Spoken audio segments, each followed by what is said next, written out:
la población pediátrica, ¿no? Entonces, ¿qué diferencias hay entre esta enfermedad en un adulto y en un niño, ¿no? Es lo que vamos a tratar entonces en la tarde de hoy.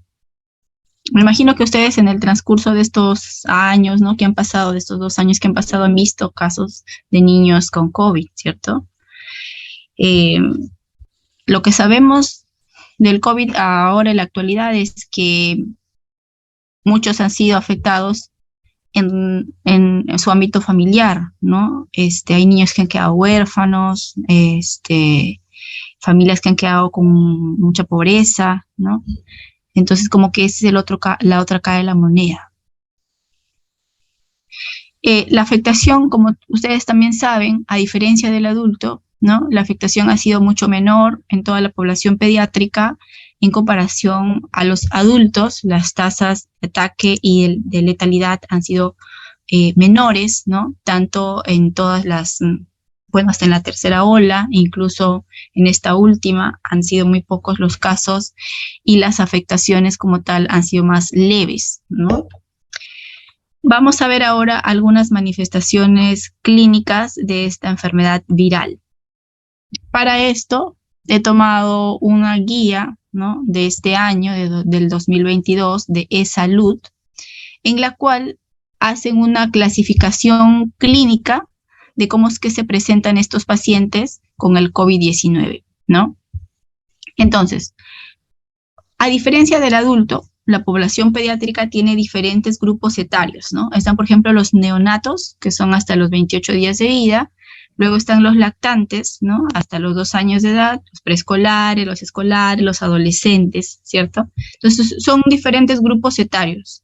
Y cada grupo etario tiene sus particularidades. Como ustedes saben, los neonatos tienen una patología totalmente diferente a la patología del lactante, ¿no? Es decir, ellos tienen sus propias patologías respiratorias relacionadas con la edad gestacional, con el parto, ¿no? Entonces, son diferentes, ¿no? Tienen algunas diferencias. Otra cosa que tenemos que tener en cuenta en diferencia del adulto es que las manifestaciones clínicas también van a depender de la edad. Si es que un lactante, por ejemplo, de 8 meses, ¿no?, que es pequeñito, que no habla, ¿cierto? Entonces nosotros no le vamos a preguntar directamente a él qué síntomas tiene, cómo se siente, entonces nos apoyamos de la madre, ¿cierto? Tenemos a la madre que nos cuenta todos los síntomas del bebé, ¿no? Entonces, ¿qué es lo que quiero decir con esto? Que mientras más pequeño sea el bebé, más inespecíficos son los síntomas, ¿no? También.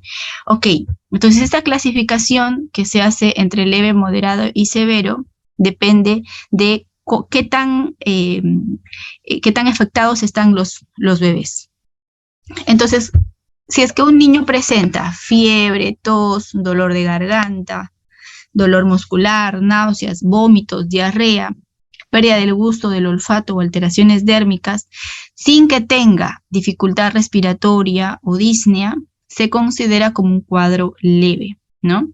Y aquí vuelvo a repetir lo que dije hace un momento, va a depender de qué edad sea, porque si es un lactante menor, ¿cierto?, él no nos va a contar por sí mismo los síntomas que tiene, pero sí nos lo va a decir la madre, ¿no? La madre es quien nos va a contar si es que tiene fiebre, si es que le escucha tosiendo, si es que no quiere comer, ¿no? Entonces hay un signo muy característico en los bebés que no hablan, ¿cierto?, que es la irritabilidad. Los bebés con irritabilidad, nosotros asumimos que ellos tienen algún dolor, alguna molestia, ¿cierto? Por eso es que están tan irritables. Entonces, niño llorón, niño irritable, algo tiene ese niño, ¿no? O tiene dolor de cabeza, mialgias, etcétera, por eso es que está tan irritable. Otra cosa que está bien asociado en la edad pediátrica, que lo he visto con más frecuencia, ¿no?, son los trastornos digestivos. Es decir, son esos pacientes que hacen cuadro respiratorio, pero que también hacen cuadro digestivo, es decir, hacen náuseas, vómitos o su diarrea, ¿no? Hacen también. Entonces, estos niños, que no les extrañe verlos con estos cuadros diarreicos, ¿no? No se sorprendan, puede ser perfectamente un cuadro viral y puede ser perfectamente un COVID también. En relación a la pérdida del gusto, del olfato, difícil que un niño te diga, he tenido pérdida del olfato, del sabor, a no ser que ya sea un escolar o un adolescente, ¿no? Ellos ya, obviamente, conocen mejor su cuerpo, saben expresarse mejor y nos podrían explicar ese tipo de síntomas. Lo he visto en niños grandecitos y en adolescentes, pero en bebés, ¿no? Lactantes, preescolares, es difícil que ustedes obtengan ese dato clínico de pérdida del gusto o del olfato, ¿sí? Algunas alteraciones dérmicas se han visto. Sí, hemos visto alteraciones cutáneas que son especies de lesiones tipo quemaduras, pero en pacientes que no tienen nada, que no se explica, ¿no? Simplemente han tenido COVID y tienen esas lesiones cutáneas, se avisó también. Casos bien extraños como orquitis, ¿no? Asociado a COVID también se han visto, pero son bien aislados estos casos. Bien, entonces niño que tiene todo eso y que no tiene dificultad respiratoria, no tiene dificultad para alimentarse, no tiene disnea, es un cuadro leve. ¿Cuándo se convierte en un cuadro moderado? Cuando este paciente tiene tanta frecuencia respiratoria, es decir, su frecuencia respiratoria está tan aumentada, ¿sí?, que estos pacientes ya tienen incapacidad para alimentarse o para lactar, ¿no? Recuerden, un lactante menor de 2 años que todavía lacte, pues ya está con tanto distrés que le imposibilita la lactancia, ¿sí? Y además puede tener también este paciente, con ese gran esfuerzo respiratorio que está haciendo, una saturación menos del 92%, ¿no? Hasta este momento estos pacientes se consideran como moderados, ¿no? No encontramos otras cosas más. Podríamos encontrar algún signo de neumonía, si es que le hacemos una plaquita de tórax, podríamos encontrar, ¿no? O el examen físico. Pero esta paciente que está en un cuadro moderado también podría convertirse en un cuadro severo, y hay algunas condiciones para eso, ¿no? ¿Qué personas hacen cuadros severos? Hay algunos factores de riesgo que pueden tener para hacer formas severas. ¿Quiénes hacen formas severas? Esos pacientes que están ya persistentemente desaturando, ¿sí?, con saturaciones menos de 92%, que tienen un distrés respiratorio bien marcado, que están con una taquimia severa, ¿no? Y que tienen algún trastorno del sensorio. Si le hicieran una gasometría, van a encontrar entonces una hipoxemia con presiones arteriales de oxígeno menos de 60, ¿no? Y con PAFI menos de 300, ¿no? Son estos pacientes que ya se encuentran, digamos, a un paso de ser, digamos, candidatos para algún equipo, como por ejemplo ventilación mecánica, en caso el paciente no recupere con aumento de la FiO2, ¿no? Y esos pacientes también, algunos de ellos, hacen otras complicaciones de las formas severas del COVID, como son el distrés respiratorio agudo pediátrico o PARS, ¿no? O sepsis grave o shock séptico, ¿no? Estas otras complicaciones ya obviamente son criterio de ingreso en las unidades de cuidados intensivos, ¿no? Entonces, en grandes rasgos, para que hablemos acerca de esta clasificación clínica, la mayoría de niños hacen cuadros leves, escasos hacen formas moderados y muy escasos hacen formas severas, ¿no? La mayoría hace cuadros leves. Entonces, para el diagnóstico todo el mundo lo sabe, ¿cierto? La prueba más específica es una reacción de cadena de polimerasa. No confundirse, porque algunos piensan que es proteína C reactiva y es reacción de cadena polimerasa, ¿no? También existen estas otras pruebas antigénicas, aunque una prueba negativa antigénica no nos descarta un cuadro de COVID, ¿no? Y es en esos casos en los que se indicaría una prueba molecular, ¿no? Y la serología también en los niños, igual que en los adultos, es muy similar. Aquí no voy a ahondar porque se supone que todo el mundo ya lo sabe. Ok, entonces, ¿cómo es el manejo de estos pacientes? Si hemos dicho que la mayoría de los niños hacen formas leves, ¿cierto? Estos casos, cuando son leves, no necesitan hospitalizarse, pero sí nosotros tenemos que educar mucho a los padres para que ellos hagan este tratamiento sintomático en casa, ¿sí? Entonces se le indicarán algunos medicamentos en dosis adecuadas, ¿no? Y le explicaremos a los padres cómo se hace el manejo de estos síntomas en su casa. Haremos un manejo escalonado de la temperatura, ¿no? Si es que los niños tienen dolores, pues igualmente le daremos estos medicamentos que a su vez son antipiréticos y antiinflamatorios también, ¿no? Y analgésicos a su vez, ¿no? Para que controlemos estos síntomas de dolor a la garganta, la cefalea y las mialgias que suelen ocurrir en esos pacientes con COVID leve, ¿no?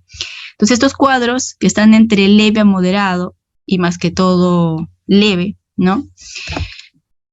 Lo que le decimos a los papás es de que, aparte de esas medidas generales del antipirético, del antiinflamatorio y demás, es importante que los niños se mantengan bien hidratados, ¿no?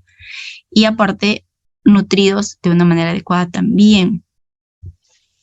En casos moderados, por ejemplo, no estaría de más decirles a los padres de que se apoyen de un equipo que es el saturómetro. La pandemia lo que nos ha dejado es aprender el uso de estos equipos, ¿no? Antes de la pandemia, como ustedes saben, las familias a veces no sabían usar un termómetro, no sabían utilizar un saturómetro. La pandemia nos ha exigido casi a todas las familias conseguir estos equipos, ¿no? Para que nosotros nos vayamos monitorizando en casa. Entonces, eso es lo que ocurre actualmente, ¿no?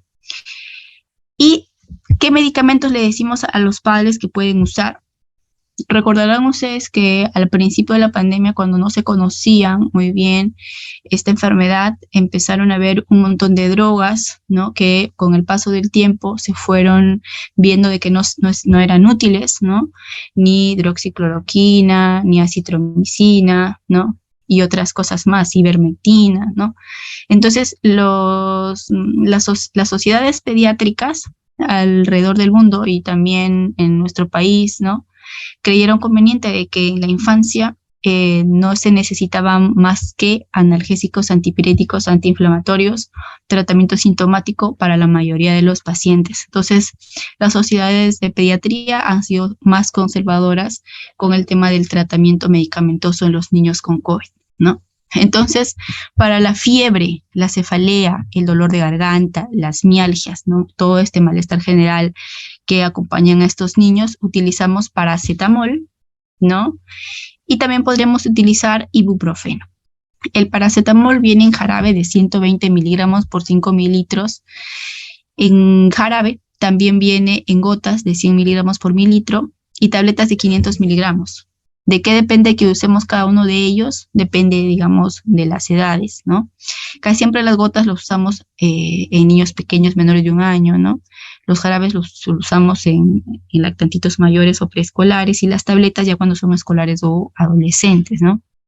La dosis es fácil de aprender, de 10 a 15 miligramos por kilo. Inicialmente recomendamos que sea condicional al dolor o a la fiebre, ¿no? Salvo que el paciente persistentemente se encuentre con estos síntomas, ¿no? Y ahí sí nosotros tendríamos que administrarlo en horario, pero lo regular es que lo administremos de forma condicional, ¿sí? Y si es que el paciente después que ha tomado paracetamol no cede la fiebre, lo recomendable sería cambiar de antibiótico, o sea, cambiar de antipirético, ¿no? La dosis máxima es de 4 gramos al día. ¿Sí? Es lo que podemos utilizar como máximo de paracetamol. El ibuprofeno es otro medicamento que habitualmente se usa. Viene también en gotas, viene también en jarabe, viene en tabletas. Pero hay una situación con el ibuprofeno, por el cual tenemos que tener cuidado. Bien, el ibuprofeno puede causar estenosis de la arteriola aferente renal y por lo tanto puede causar una insuficiencia renal aguda en los pacientes que se encuentran en un estado de deshidratación. Por eso es que se maneja con cautela, ¿de acuerdo? Si es que el paciente no tiene este problema de que está perdiendo líquidos o está deshidratado, si es que no tiene ningún problema en la ingesta de líquidos, pues normal se podría administrar ibuprofeno también. Fíjense que la dosis en paracetamol es de 10 a 15 y el ibuprofeno 10 miligramos por kilo, igualmente condicional al dolor, ¿no? Salvo que los síntomas sean persistentes, podríamos administrarlo en horario cada 8 horas, ¿no? La dosis máxima 2.4 gramos al día. Entonces, a tener en cuenta estos aspectos con el ibuprofeno. Y esas eran las dos únicas drogas que recomienda esta guía de salud para estos síntomas, tanto para la fiebre, la cefalea, el dolor de garganta, como para las mialgias, ¿sí? Son los mismos medicamentos. Entonces, es muy fácil de poder orientarlos a los padres en este tipo de manejo ambulatorio, ¿cierto? Pero ¿cómo podría manejarse entonces cuadros ya severos? Estos pacientes con cuadros severos, que habíamos dicho que se encuentran con bajas saturaciones y que eso ya está ocasionándose a nivel celular una hipoxemia, ¿cierto? Probablemente van a necesitar un apoyo oxigenatorio en primera instancia. Estos manejos ya no son ambulatorios, estos manejos de todas maneras son en un ámbito hospitalario. Entonces, lo primero que se hace es incrementar la FIO, ¿no? A través de algún dispositivo con el cual podamos incrementar la frecuencia inspiratoria de oxígeno, la fracción inspiratoria de oxígeno y de esa manera ayudar al paciente. Pero hay veces en que ellos tienen afectación ya pulmonar y eso no es suficiente. Por lo tanto, tenemos que aumentar la presión o incluso llegar a la fase 3 oxigenatoria a través de una ventilación mecánica, ¿no? Entonces, inicialmente, pues, esta oxigenoterapia tiene que ser por pasos, ¿no? Si es que el paciente no resuelve con cánula nasal, pues se empascará una mascarilla o un sistema Venturi, o de lo contrario, como ya mencioné, tendrá que intubarse al paciente. Entonces, habíamos dicho que es importante medir la saturación, en qué momento ese paciente yo considero que está desaturando, ¿no? La saturación, es decir, la oximetría de pulso, para nosotros es un parámetro porque nos indica más o menos que ese paciente está haciendo presiones arteriales de oxígeno bajas, ¿no? Y que el paciente no se está haciendo una hipoxemia a nivel celular, ¿no? Entonces, es importante hacer esta medida de la saturación de oxígeno con un pulso oxímetro, pero varía de acuerdo a la altitud en la que nos encontremos. Por ejemplo, en la ciudad donde vivimos, ¿no? Al nivel del mar, yo puedo decir que menos del 93% el paciente ya tiene un indicador de una hipoxemia. Pero si yo voy aumentando, ¿no? Aumentando, pues la saturación va disminuyendo para que sea considerada como un cuadro de hipoxemia, ¿no? Por ejemplo, una persona que esté entre 3.600 a 3.900 metros sobre el nivel del mar debería estar saturando menos de 84% para que yo diga que esa persona ya se encuentra haciendo una hipoxemia, ¿no? Entonces, para que lo tengan en cuenta, que eso va variando en relación al lugar donde nos encontremos. Bien, estos pacientes, ¿no? Como ya dije, a veces suelen utilizar ya requerir otro tipo de dispositivos para ayudarlos con esta hipoxemia, ¿no? Estos pacientes que están hipoxémicos, que están desaturando, están haciendo también un trabajo respiratorio marcado, ¿no? Para los menores de 2 meses, las frecuencias respiratorias, para que yo considere que es una taquimia, debe ser mayor de 60, ¿no? Mayores de 60 frecuencia respiratoria en un lactante de 2 meses, yo ya considero que el paciente está taquimnéico y cuando tenemos estos valores, tenemos que suspender la vía oral, porque la vía oral es un riesgo de broncoaspiración, ¿no? Entonces, suspendemos la vía oral en pacientes que tienen frecuencias respiratorias más de 60, en el caso de los niños menores de 2 meses, más de 50 en los niños menores de 1 año, más de 40 en los niños de 1 a 5 años, ¿no? La frecuencia respiratoria en los adolescentes ya sería parecida a la de los adultos, ¿no? Y bueno, PAFIs menores de 200, obviamente también es un criterio clínico de un franco trabajo respiratorio.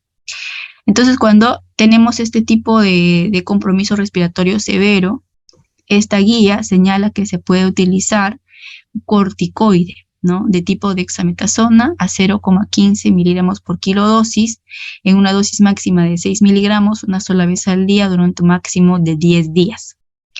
Y en los pacientes que al ingreso se encuentren con shock, se tiene que emplear las medidas iniciales que se hacen con el shock. Cuando viene un paciente con shock, lo que hacemos para recuperarlo del shock inmediatamente es administrar bolos de solución salina o cristaloides o coloides, ¿no? De 20 miligramos por kilo, como cualquier otro tipo de shock.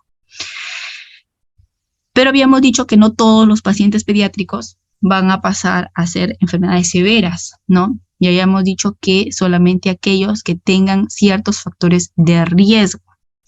Enfermedades crónicas, como por ejemplo estos bebés que han sido prematuros o prematuros extremos, que estuvieron mucho tiempo en ventilación mecánica, que hicieron displasia broncopulmonar, ¿no? Ustedes ya han pasado por esa rotación y ya la recuerdan, esta patología, ¿cierto? Estos pacientes que han tenido mucho tiempo necesitando oxígeno y que han quedado con broncodisplasia, ¿cierto?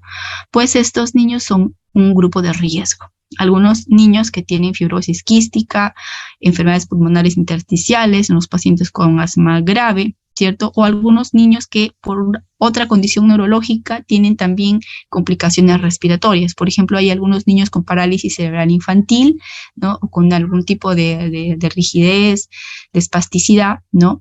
A consecuencia de un problema neurológico, pues los hace que frecuentemente hagan problemas respiratorios, ¿no? Y de hecho, muchos pacientes que han tenido estos cuadros de PCI con procesos respiratorios recurrentes fallecieron durante el COVID, ¿no? Tuvieron formas severas y fallecieron rápidamente, ¿no? Se complicaron rápidamente. Otros pacientes inmunosuprimidos, por ejemplo, aquellos que tengan leucemia, por ejemplo, o cualquier tipo de cáncer, que están en tratamientos oncológicos, donde reciben citostáticos, donde reciben altas dosis de corticoides, por supuesto, también son inmunodeprimidos, ¿no? Hay pacientes pediátricos con VIH, también es otro factor de riesgo. Personas con algún tipo de inmunodeficiencia congénita que suelen aparecer, digamos, en los primeros años de vida también. Niños cardíacos, ¿no? Por ejemplo, actualmente vemos niños con síndrome de Down. Casi siempre algún niño con síndrome de Down tiene algún problema cardíaco, ¿no? Tiene CID, PCA, cualquier cosa, y ellos pues también son candidatos a hacer formas severas, ¿no? Cardiopatías congénitas de diferente tipo, ¿no? O que sean posoperados recientes de alguna cirugía cardíaca, ¿no? Hay pacientes pediátricos también con enfermedades renales crónicas, ¿no? Yo he visto varios niños que tienen enfermedad renal crónica, ¿no? Y que están en diálisis. Ellos también son niños con factores de riesgo. ¿Qué otras consideraciones podemos tener para que sea un niño de riesgo? Por ejemplo, un lactante menor de 6 meses. Hay una guía del MINSA, que es la guía del manejo de la bronquiolitis, niño de riesgo, niño menor de 4 meses. ¿No? Las guías internacionales dicen que el niño menor de 4 meses es de riesgo y hay que hospitalizarlos para monitorizarlos. ¿Qué otros riesgos que son nuevos, ¿no? De la modernidad? La obesidad infantil. Muchos niños con obesidad infantil que se ha empeorado durante la pandemia, ¿no? Antes veíamos uno que otro, ahora casi en todas las consultas vemos niños con obesidad infantil y eso es algo que también nos ha dejado la pandemia, ¿no? El sedentarismo y la obesidad infantil. Enfermedades hematológicas como la drepanocitosis, la diabetes y otras enfermedades como errores congénitos del metabolismo o enfermedades raras, ¿no? También son, digamos, factor de riesgo para que niños hagan enfermedad severa. Entonces, como ya dije, no todos van a hacer este tipo de enfermedades, solamente aquellos que tengan estos factores de riesgo harán formas severas. La mayoría ha hecho formas leves, es lo que seguimos viendo, ¿no? Y cuando los pacientes hacen enfermedades severas, dice esta guía de salud del 2022, que estos pacientes pues se ingresarán en la UCI, ¿no? En la UCI pediátrica. Y en la UCI pediátrica es muy frecuente que los médicos seamos consultados por los familiares, ¿no? ¿Qué riesgo de mortalidad tienen los niños? Porque no es algo sencillo, ¿no? Afrontar que un hijo, un niño, se encuentre en una unidad de cuidados intensivos. Entonces, esta guía nos da un score, que es el PRISM-3, ¿no? Que es el riesgo de mortalidad pediátrica, y nos ofrece una medida objetiva de qué tan alto sería el riesgo de mortalidad del niño. Entonces, de tal manera que si a usted le preguntan qué riesgo tiene mi hijo de morir, usted pueda darle un valor objetivo y no algo que usted esté imaginando, ¿no? Entonces, ¿en qué consiste esta escala? Esta escala consiste en hacer un conjunto de parámetros al cual se le va a asignar un puntaje y nos saldrá un valor final, ¿no? Entonces se van a considerar, por ejemplo, diferentes signos neurológicos y cardiovasculares, ¿no? Se les asignará un puntaje, hallazgos ácido base y en sangre, ¿no? Y algunos exámenes bioquímicos, a los cuales se les asignará cierto puntaje de los exámenes hematológicos también. ¿Y cuál sería el resultado? Que de 1 a 20 puntos el riesgo de mortalidad es baja, de 21 a 29 puntos el riesgo de mortalidad es moderado, y mayor de 30 puntos tiene un alto riesgo de mortalidad, ¿no? Entonces, esto es como para que nosotros sepamos, digamos, afrontar una respuesta, ¿no? Entonces, cuando ustedes en algún momento roten por una UCI pediátrica, pues podrían utilizar estas escalas que son objetivas, ¿no? En este enlace ustedes pueden encontrarlo, y está solamente para que se llenen los datos, o sea, no van a tener que hacer, no, simplemente llenan los datos, y ahí la calculadora de esta página pues les dará el valor. ¿Qué es lo que se ha visto que es lo que no se debe hacer en el COVID? No se debe administrar remdesivir, plasma convaleciente, ivermectina, hidroxicloroquina, colchicina, acetilcisteína, corticoides inhalados, estatinas, ni vitaminas, ¿no? Eso es lo que se ha visto que no es de utilidad en los pacientes pediátricos. Lo que sí es de utilidad es lo que nosotros habíamos dicho, ¿no? Hay un acrónimo en esta guía del 2019 del MINSA, que es una guía de la bronquiolitis. Como ustedes saben, la bronquiolitis es el primer episodio de broncoconstricción en los menores de 2 años, ¿no? Y hay un acrónimo que nos da esta guía, que es el acrónimo FALTA, con F de fiebre. En la fiebre hacemos un manejo, digamos, escalonado de la temperatura, en el cual utilizamos medios físicos primero, y si no se resuelven estos medios físicos, pues utilizaremos ya este antipirético. El más usado es el paracetamol, ¿cierto? Y lo usamos a la dosis que recomendamos. Es decir, el manejo de la fiebre inicialmente se puede hacer en casa, ¿de acuerdo?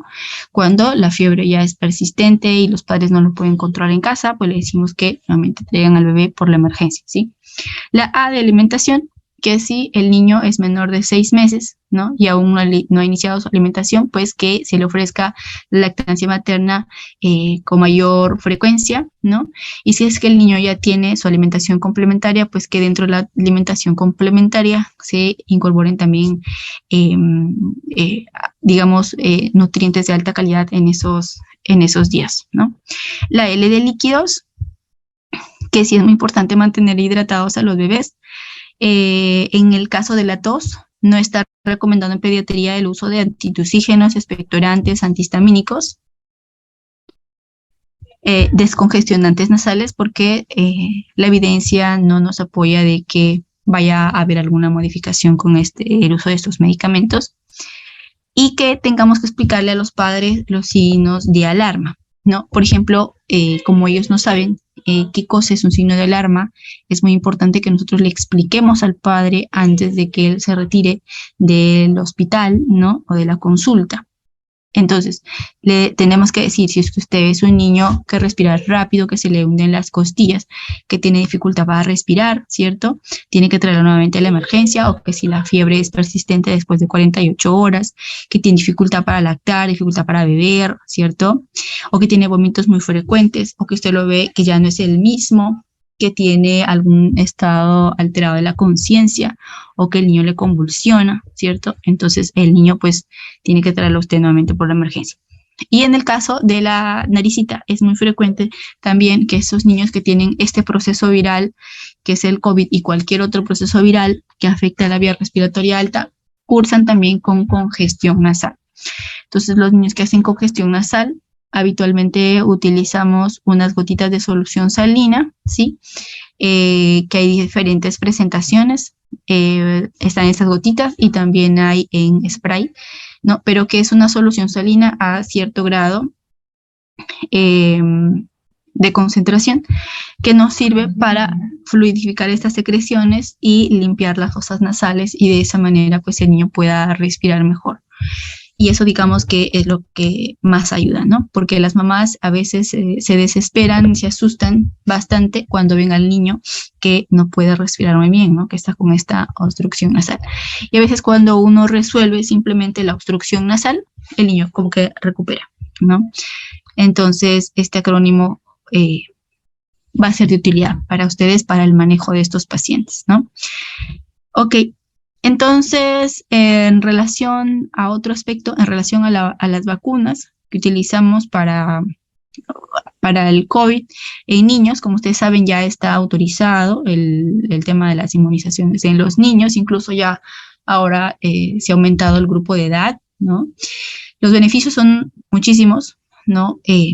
Como ya sabemos, eso nos va a permitir, mientras más niños se vacunen, pues también lograr nuestra inmunidad de rebaño, de que cada vez hagamos menos formas severas, ¿no? Etcétera. Algunos efectos secundarios, como en todo tipo de vacuna, a nivel local, pues habrá dolor, enrojecimiento, hinchazón del área, ¿no? Y algunos efectos sistémicos, pues dolores musculares, escalofríos, algunos les da fiebre también, ¿no? Digamos que la mayoría son síntomas leves. Chicos, nos quedan 6 minutos, o sea que se va a cerrar este tiempo del Zoom. Cuando se acabe, les pido por favor que vuelvan a ingresar en el mismo enlace. Bueno, estábamos hablando de esta vacuna, la que se había autorizado para pediatría es esta vacuna de Comirnaty, ¿sí? Que es Pfizer, más conocida como Pfizer, ¿sí? Pero que ha tenido algunos efectos adversos y el digamos, más grave y raro también fue este caso de miocarditis y pericarditis tras la vacunación con esta vacuna, ¿no? Pero, bueno, que aparece 14 días después de la vacuna y que no tiene otra explicación, ¿no? Pero por aquí, por estos, bueno, al menos en nuestra región no se ha visto ningún caso, ¿no? No hemos visto ningún caso de estos casos, de esas complicaciones graves de la vacuna, no hemos visto, no se han reportado en nuestro medio, pero sabemos que sí en otros lugares ha ocurrido. Hablar de la importancia de la vacuna, pues creo que todo el mundo sabe, ¿no? Yo creo que eso ya estaría de más. Todo el mundo sabe la importancia que sigue teniendo la vacuna para toda la población y no solamente para la población pediátrica, ¿no? Entonces, ¿quiénes podrán vacunarse? Esa es una pregunta que les pueden hacer a ustedes, ¿no? Porque cuando hay algún miembro de la familia, ¿no? O algún conocido que sabemos que está estudiando medicina, aunque no se hayan graduado como médicos, ya les están haciendo un montón de preguntas, ¿no?